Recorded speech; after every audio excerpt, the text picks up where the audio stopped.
अस्सलाम वालेकुम दोस्तों, इनसाइड में मौजूद फ़खर में खुश आमदीद। अगले 24 घंटे के दौरान एक इंपॉर्टेंट मुलाकात होने जा रही है और ये मुलाकात होगी शहबाज शरीफ साहब की इस्टेब्लिशमेंट के टॉप हेड के साथ। और ये मुलाकात इनफैक्ट उसी मुलाकात की कंटिन्यूटी है जो आज से 2 दिन पहले हुई थी। और उस मुलाकात के बाद लाहौर के अंदर आसिफ अली जरदारी साहब और शहबाज शरीफ साहब की मुलाकात हुई थी। यानी कल वाली होने वाली मुलाकात से पहले आसिफ अली जरदारी साहब की इस्टेब्लिशमेंट की टॉप नॉट के साथ ना सिर्फ मुलाकात हुई थी बल्कि वो तमाम अमूर जो अभी तक फैसले में रुकावट बने हुए हैं उसी सिलसिले की जो डेडलॉक था उसको कवर करने की कोशिश की गई थी। लेकिन ज़राए कुछ इस किस्म की सूरत हाल के बारे में आगाह कर रहे हैं कि आसिफ अली जरदारी साहब जिस मकसद के लिए मिले थे वो मकसद अभी तक हल नहीं हो सका। अलबत्ता अब एक और मुलाकात होने जा रही है जो शहबाज शरीफ साहब के साथ होगी अगले 24 घंटों के दौरान। और इस मुलाकात के बाद इत्तेहादी जमातों का एक सरबरा इजलास होगा जिसमें आसिफ अली जरदारी और शहबाज शरीफ साहब दोनों अपनी अपनी मुलाकातों की ना सिर्फ तफसील से एक दूसरे को आगाह करेंगे बल्कि उसके बाद फ्यूचर की स्ट्रेटजी तय की जाएगी कि अब करना क्या है। क्योंकि इस वक्त अगर कंफर्टेबल पोजीशन में हैं तो वो ना इस्टेब्लिशमेंट है और ना ही इमरान खान साहब, क्योंकि दोनों अपने अपने एजेंडे पर अभी तक पूरी तरह अमल दरामद नहीं कर सके। और इस वक्त अगर हम कंफर्टेबल पोजीशन में देखें तो वो नवाज शरीफ साहब हैं और आसिफ अली जरदारी साहब हैं। ये दो कॉम्बो जो बन चुका है इस वक्त that is a deadly combo, क्योंकि इसने वक्त डाल के रख दिया है और वो तमाम एजेंडा वो तमाम प्लानिंग जो सोची गई थी उसके ऊपर ना सिर्फ पानी फेर दिया है बल्कि अब अपनी टर्म्स एंड कंडीशंस को डिक्टेट करने की पोजीशन में आ गए हैं। ये क्या सूरत हाल है और इन मुलाकातों के दरमियान क्या पेशरफ्त हुई है इसके ऊपर आपके साथ तफसील से बात करूंगा। लेकिन उससे पहले जो एक पंजाबी की मिसाल है वो उर्दू की ज़रबुल मिसाल है ना, घर का भेदी लंका ढाए, यही काम हो रहा है। इमरान खान साहब के घर के भेदी ने लंका ढाने के अमल का आगाज़ कर दिया है। अगरचे अभी तक तो उसने पूरी लंका नहीं ढाई, अभी तो सिर्फ उसने यूं पर्दा उठा के इशारा दिया है कि जनाब ये देखें इस पर्दे के पीछे कुछ है और ये अगर मैं पर्दा उठा दूंगा ये तमाम चीज़ें आपके साथ आ जाएंगी। टिप ऑफ द आइसबर्ग की निशानदेही की है ओन चौधरी साहब ने, जो एक वक्त में इमरान खान साहब के सबसे करीबी दोस्त थे, दस्ते राज थे, उनका साया थे, बल्कि उनके हर काम में उनके साथ शरीके अमल रहे हैं। लेकिन फिर एक ऐसा वक्त आया कि जब दूरियां डेवलप हो गई और फिर दूरियां इस हद तक पहुंच गई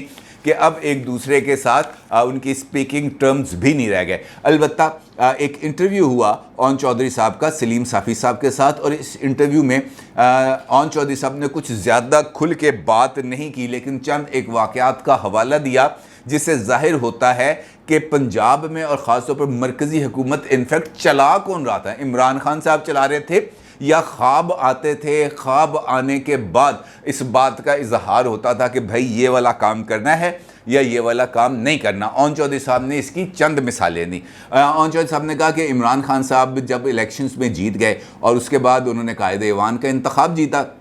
फिर उसके बाद उनकी तकरीब हल्फ बर्दारी होनी थी और तकरीब हल्फ बर्दारी के अंदर सबको मदऊ किया गया था, मुझको भी मदऊ किया गया था। लेकिन रात 2 बजे मुझे एक मैसेज आया और उस मैसेज के अंदर मुझे ये कहा गया कि ओन चौधरी तुमने सुबह ईवान सदर नहीं आना, मेरी तकरीब हल्फ बर्दारी में शिरकत नहीं करनी। उन्होंने कहा, मैं चौंक गया कि भाई ये कि मुझे क्यों रोका गया। तो फिर ये बताया गया कि जनाब एक ख्वाब आया है किसी को और उस ख्वाब के मुताबिक तुम्हारा वहाँ पर पहुँचना नेक शगुन नहीं होगा, लिहाजा तुमने कल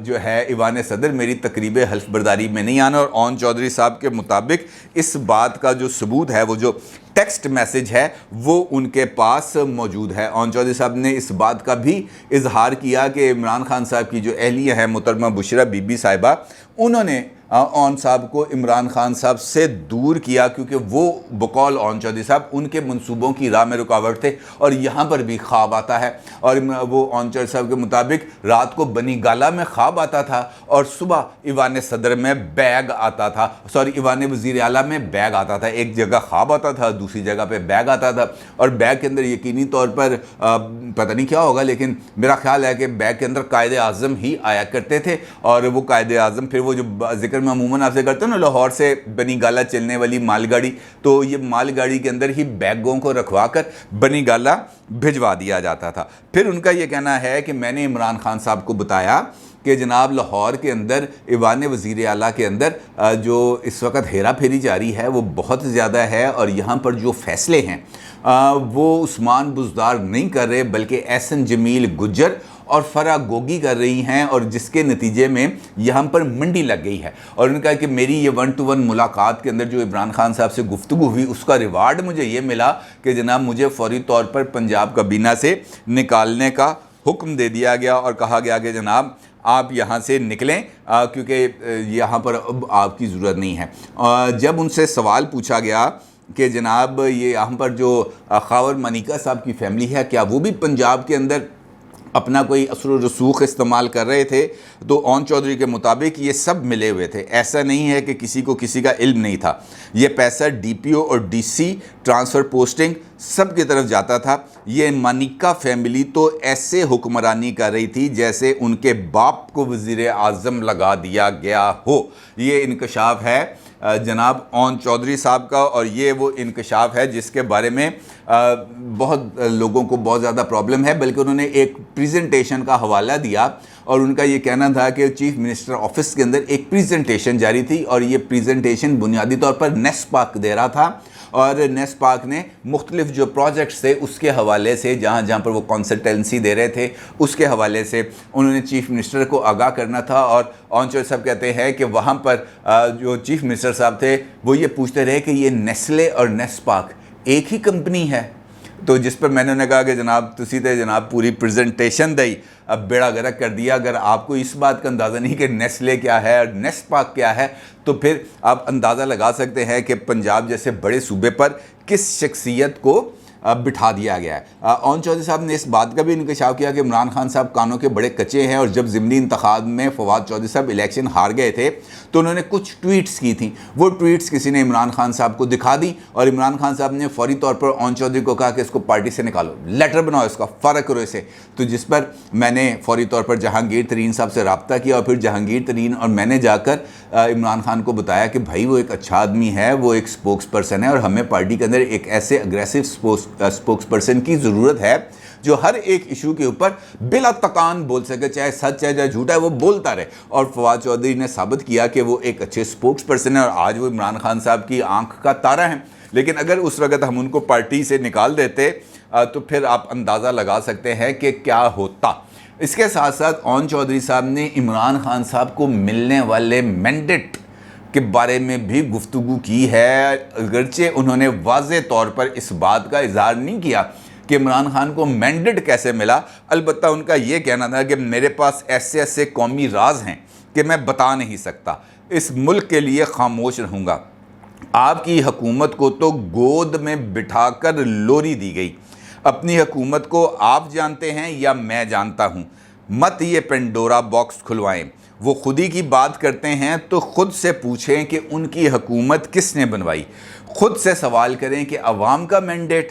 मेरा मुंह मत खुलवाएं। तो अच्छा है कि किसका मैंडेट किसके हिस्से में आया, बेहतर है ऐसी बातें ना करें। यानी ओन चौधरी साहब इस बात का इजहार कर रहे हैं कि जिस मैंडेट के सर पर इमरान खान साहब इक़्तिदार में आए और पौने 4 साल तक इस मुल्क पर हुकूमत की, वो मैंडेट इनफैक्ट इमरान खान साहब का नहीं था, वो मैंडेट किसी और का था जो चुरा कर इमरान खान साहब को दिया गया, और इमरान खान साहब को फिर वो मैंडेट भी दिया गया और फिर गोद में बिठाकर उनकी परवरिश भी की गई, उनको लोरियां भी दी गई, और बकौल परवेज़ इलाही साहब उनकी नैपियां भी चेंज की गई। ये चौधरी परवेज़ इलाही साहब ने ऑन रिकॉर्ड कहा है मेयर बुखारी साहब का के साथ एक इंटरव्यू में कि जनाब इस्टेब्लिशमेंट तो इमरान खान की नैपियां भी तब्दील करती है। अब अगर वो खुद ये बात कह रहे हैं तो इसमें हमें तो कोई प्रॉब्लम नहीं है, उनको ये बात मानी है तो फिर नैपियां तो बदली गई हैं, इसके अंदर तो कोई दो राय नहीं। बैसाखियों के सहारे जब चलने की बंदे को आदत डाल दी जाए और फिर बैसाखियाँ निकाल दी जाएँ, फिर यही हाल होता है। लेकिन मुझे लगता है कि बैसाखियाँ इमरान खान साहब को देने वाले भी इमरान खान साहब के इम्यून हो चुके हैं,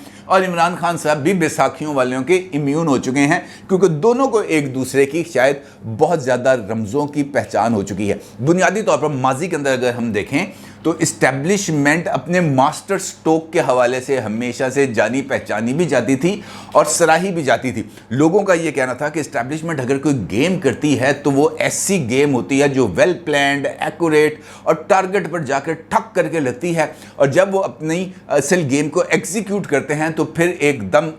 सबके सामने एक चौंका देने वाली सूरत हाल होती है, और उस सूरत हाल में किसी के पास भी कोई और रास्ता नज़र नहीं आता। लेकिन इस वक्त जो सूरत हाल सामने आ रही है, इमरान खान साहब की हुकूमत को निकाला गया, शहबाज शरीफ साहब की हुकूमत को लाया गया, फिर इमरान खान साहब के साथ बैक चैनल राब्ते भी शुरू हो गए। अगरचे इमरान खान साहब का ये कहना था कि मैंने नंबर्स ब्लॉक कर दिए हैं, इंकशाफ किया खुद परवेज़ खटक साहब ने कि जनाब हमें यकीन दहानियाँ भी कराई गई और हमारे साथ राब्ते भी हैं। अब इस सूरत हाल में जो मास्टर गेम है, अगर तो वो ये थी कि जनाब एक को हटाया जाएगा दूसरे को लाया जाएगा, तो फिर तो मिस कैलकुलेशन के अंदर बहुत ही ज़्यादा मिस कैलकुलेशन हुई हैं, और शायद इस्टेब्लिशमेंट ने बुनियादी तौर पर उस इस्टेब्लिशमेंट का रोल प्ले नहीं किया जिसके लिए वो मशहूर है। लेकिन अगर वाकईतन गेम प्लान कुछ और है और ये उस गेम प्लान को एग्जीक्यूट करने की तैयारी है, तो फिर सवाल ये पैदा होता है कि वो गेम क्या है और इस गेम के अंदर रुकावट क्या है। और इनफैक्ट नवाज शरीफ साहब और आसिफ अली जरदारी किस तरीके से इस्टेब्लिशमेंट की गेम के आगे एक दीवार बन के खड़े हो गए हैं। उन्होंने गोटी फंसा के रखी है और एक ऐसी जगह पर गोटी फंसा दी है जहां पर अब इस्टेब्लिशमेंट के सामने कोई और चाराकार नज़र नहीं आ रहा। और इस सूरत हाल को अगर आपके सामने रखते हैं तो अब सूरत हाल हमारे सामने बहुत ज़्यादा क्लैरिटी के साथ आएगी। मिसाल देता हूँ आपको, इमरान खान साहब को इक़्तिदार से निकाला गया और उस वक़्त यकीनी तौर पर कुछ राब्ते भी हुए थे, लंदन में भी राब्ते हुए थे, लाहौर में भी राब्ते हुए थे, इस्लामाबाद में भी राब्ते हुए थे, और उसके नतीजे के अंदर पूरी एक गेम प्लान को सेट किया गया था जिसके अंदर ये ज़रूर कहा गया था कि हम किसी को ना जोड़ेंगे, ना किसी को तोड़ेंगे, ना किसी को हमारी तरफ से फ़ोन जाएगा। और इस बात को मुकम्मल तौर पर इस पर अमल दरामद भी किया गया और किसी को फ़ोन नहीं गया। लेकिन क्या आप सोच सकते हैं कि चौधरी परवेज़ इलाही साहब, ये वो जमात है जो इस्टेब्लिशमेंट के ख़िलाफ़ जाके खड़ी हो। यानी जब इस बात का अंदाज़ा था, चौधरी परवेज़ इलाही को भी अंदाज़ा था, वो टीवी पे इंटरव्यू पे आकर अगर इमरान खान की नैपीस के बारे में बात करते थे तो इसका मतलब है कि उन्हें बड़ी क्लैरिटी के साथ अंदाज़ा था कि इस वक्त पावर सेंटर किस जगह पर मौजूद है, राइट साइड पे मौजूद है या लेफ्ट साइड पे मौजूद है। लेकिन चौधरी परवेज़ इलाही साहब आखिरी मिनट पर पावर सेंटर से जाकर दूसरी जगह पे जाके खड़े हो जाते हैं। क्या चौधरी परवेज़ इलाही साहब बग़ैर किसी इशारे के, बग़ैर किसी अंडरस्टैंडिंग के पावर सेंटर के सामने जाके खड़े हो सकते हैं? मेरा नहीं ख्याल कि ऐसा मुमकिन है। और अब ये गेम अनफोल्ड हो रही है, लिहाजा ये बात आप देखेंगे कि मुस्तकबिल के अंदर ये वाले नुक्ते भी क्लैरिटी के साथ सामने आएंगे। अब उस सारी सूरत हाल में जब ये डायलॉग हो रहा था, जब ये अंडरस्टैंडिंग्स डेवलप हो रही थी, उस वक़्त ये अंडरस्टैंडिंग दी गई थी कि जनाब आपने हुकूमत करनी है, आपने जिस वक्त तक चाहेंगे आप इसको प्रोलॉन्ग करेंगे, चाहेंगे तो अगस्त 2023 तक आप हुकूमत चलाएंगे, चाहेंगे तो आप उससे पहले भी हुकूमत ख़त्म कर सकते हैं, इलेक्शंस कॉल से करते हैं, इट्स अप टू यू। ना हम इस मामले में मुदाखलत करेंगे, ना ही आपके रास्ते में किसी किस्म की कोई रुकावट पैदा करेंगे। जिसके बाद इक़्तिदार आ गया। लेकिन यहाँ पर मिस कैलकुलेशन हुई, और मिस कैलकुलेशन ये हुई कि इस्टेब्लिशमेंट का ये ख्याल था कि जिस तरह माजी में हुकूमतों को बाहर निकाला जाता था तो वो एक दो जलसे करते थे और उसके बाद फिर मीडिया पर बयानबाजी होती थी और फिर जो वर्किंग ऑफ दी जो गवर्नमेंट थी वो स्मूथली आगे चलती रहती थी। यहाँ पर उनकी कैलकुलेशन में गलती हुई। उनका भी ये ख्याल था कि इमरान खान साहब भी 3-4 जलसे करेंगे, टीवी पर इंटरव्यूज़ देंगे और उसके बाद राज़ी ब रज़ा होंगे और कौमी असम्बली में आकर कायदे हिज़्ब इख्तलाफ बन जाएंगे। लेकिन इमरान खान साहब ने जिस तरह ये कहा था मैं ख़तरनाक हो जाऊँगा, वो उतने ज़्यादा ख़तरनाक हो गए जिसका इस्टेब्लिशमेंट को अंदाज़ा नहीं था। ना सिर्फ अंदाज़ा नहीं था बल्कि आते साथ ही जिस तरीके से उन्होंने हैवी हैमर किया इस्टेब्लिशमेंट के ख़िलाफ़, सोशल मीडिया पर कैंपेन्स चलाकर, प्ले कार्ड्स कैंपेन चलाकर, ख़ुद अपनी तकरीरों के अंदर, तो उससे इस्टेब्लिशमेंट आ गई दबाव में, जिसकी वजह से वो जो मास्टर प्लान था शायद वो अभी तक एग्जीक्यूट नहीं हो सका। दूसरी जानिब जो हुकूमती इत्तेहाद था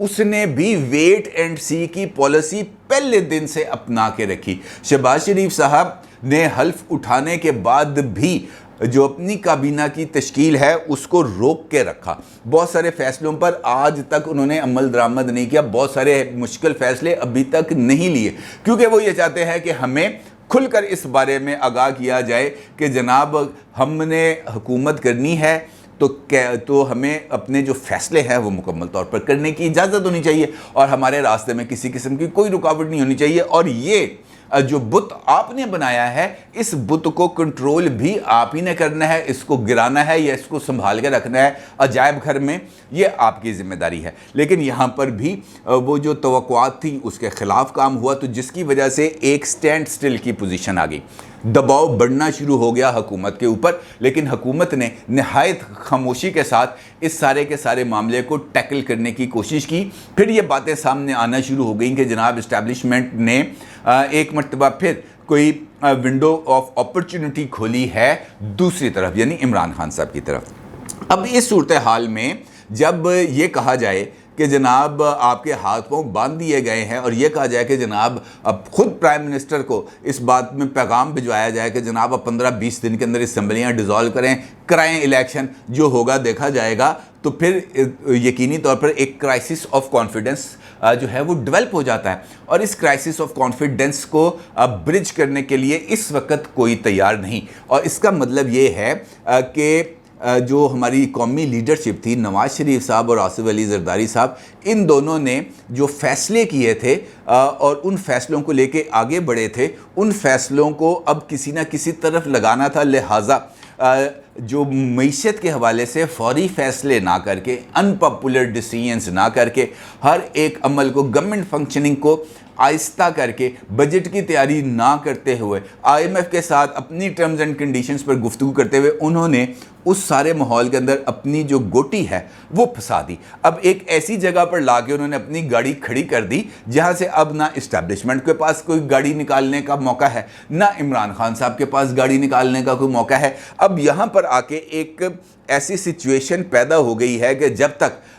कोई एक फरीक, यानी ये तीनों फरीक में से कोई एक फरीक अपनी गाड़ी पीछे नहीं करेगा, ये ट्रैफिक आगे चल नहीं सकती। और इस वक्त जो मेन रोड है, यानी जो ड्राइविंग सीट है, जो मेन ड्राइवे है, उसके ऊपर कब्ज़ा है ये जो हुकूमती इत्तेहाद है उसका। और हुकूमती इत्तेहाद अब इतनी जल्दी बहुत ज़्यादा पीछे हटने के लिए तैयार नहीं है। और यही वो नुक्ता है जहाँ पर आकर इस्टेब्लिशमेंट की एक कमज़ोरी ज़ाहिर हो रही है, और वो कमज़ोरी है फ़ैसला साजी की। और फ़ैसला साजी का मतलब यह है कि वो प्लान जो असूली तौर पर उन्होंने सोचा हुआ था, बाकी तो सारे छोटे छोटे गेम प्लान है ना, असल गेम प्लान तो कोई और होगा और जो आहिस्ता आहिस्ता अनफोल्ड होगा। लेकिन अनफोल्ड होने के लिए ज़रूरी है कि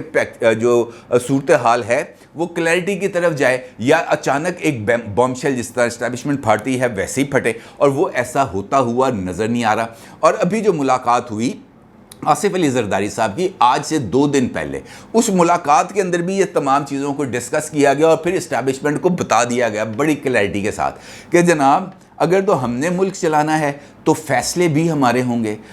उसके जो नताइज हैं वो भी हम भुगतेंगे। लेकिन एक शर्त है, वो शर्त यह है कि अगस्त 2023 तक हमें हर तरह की कम से कम स्टेबिलिटी चाहिए। और स्टेबिलिटी चाहिए आपकी तरफ से कि आपने कोई पंगा नहीं करना, आपने न्यूट्रल हैं तो न्यूट्रल रहें, फिर हम जाने, मईशत जाने, इमरान खान जाने, दरमियान में आपकी तरफ से उस तरफ कोई विंडो ऑफ अपॉर्चुनिटी नहीं खुलनी चाहिए। लेकिन अगर आपने वहाँ पर ताल्लुकात रखने हैं और लाडले को ही सपोर्ट करना है तो हमारी तरफ से ये मामला क्लोज़ है। ये पड़ी है गाड़ी सड़क के दरमियान खड़ी है और चाबी हम इसकी निकाल रहे हैं, इंजन कर रहे हैं ऑफ, और हम अपनी बस में जा रहे हैं। अगर तो लोगों की ताकत का मुआवजा करना है तो फिर हम ताकत का मुआवजा कर लेते हैं। अगर स्ट्रीट पावर का मुआवजा करना है तो स्ट्रीट पावर का मुआवजा कर लेते हैं। अगर लॉन्ग मार्च के ज़रिए हुकूमत बननी है, हुकूमत गिरनी है, तो इमरान खान पहले लॉन्ग मार्च कर ले, हम उसके बाद घर जाते हैं और उसके बाद इमरान खान हमारे लॉन्ग मार्च का मुकाबला करे। कराची से मैं आऊँगा, लाहौर से मरियम आएगी और पेशावर से आएंगे मौलाना, और उसके बाद फिर देख लेते हैं ये घोड़ा और ये घोड़े का मैदान। ये है वो पैगाम जो दे दिया गया। अब उसके बाद शहबाज शरीफ साहब की मुलाकात है जहां पर ये कंटिन्यूटी ऑफ द डायलॉग है और ये फाइनल स्टेजेस के डायलॉग है कि जनाब बताएं क्लैरिटी के अंदर, we need a answer in yes और नो। इससे आगे की कोई बात नहीं है। अगर येस है तो वेल एंड गुड, अगर नो है तो भी ये ठीक है। जो फैसला आसिफ अली ज़रदारी का है, नवाज शरीफ का है कि यूँ गाड़ी के इंजन बंद करेंगे, चाबी निकालेंगे और जाके अपनी बस में सवार होकर अपने टांगे पे बैठ के ऐसे निकल जाएंगे, वो तो क्लैरिटी में आ गई बात। अब इस सारी सूरत हाल में इमरान खान साहब हो गए हैं एक गुमगू की कैफियत का शिकार, क्योंकि लॉन्ग मार्च करने की वो दे चुके हैं अनाउंसमेंट, और इस लॉन्ग मार्च का आगाज़ होगा यकीनी तौर पर पेशावर से, और पेशावर से जब लॉन्ग मार्च चलेगा तो अचानक ही तो इस्लामाबाद की हदूद में नहीं जाएगा, उसको आना है पंजाब, और पंजाब की हदूद में जैसे ही दाखिल होगा तो फिर यहाँ पर है हमजा शहबाज की हुकूमत, और यहाँ पर चलेगा राना सनाउल्लाह का ऑर्डर। और ये है वो सिचुएशन जो अवॉइड करना चाह रहे हैं इमरान खान साहब, और मुमकिन तौर पर वो इसको अवॉइड करने की कोशिश करेंगे। लेकिन मुझे जो हालात नज़र आ रहे हैं, मेरा ख्याल है कि ये मामला अब फाइनल कॉन्फ्रंट्रेशन की तरफ जा रहा है, और इस फाइनल कॉन्फ्रंट्रेशन के नतीजे में एक जो गाड़ी का इंजन बंद करके अपनी अपनी सवारियों पे बैठने का जो फ़ैसला किया जा रहा है, मेरा ख्याल है हतमी तौर पर अगले 48 घंटे में जो इत्तेहादी जमातों का इजलास होगा, यही फ़ैसला सामने आएगा कि जनाब डोर इज़ क्लोज्ड, अब हम आ रहे हैं, मुकाबला करें। अपनी राय का ज़रूर इज़हार कीजिएगा। आपका बहुत शुक्रिया। अल्लाह हाफ़िज़।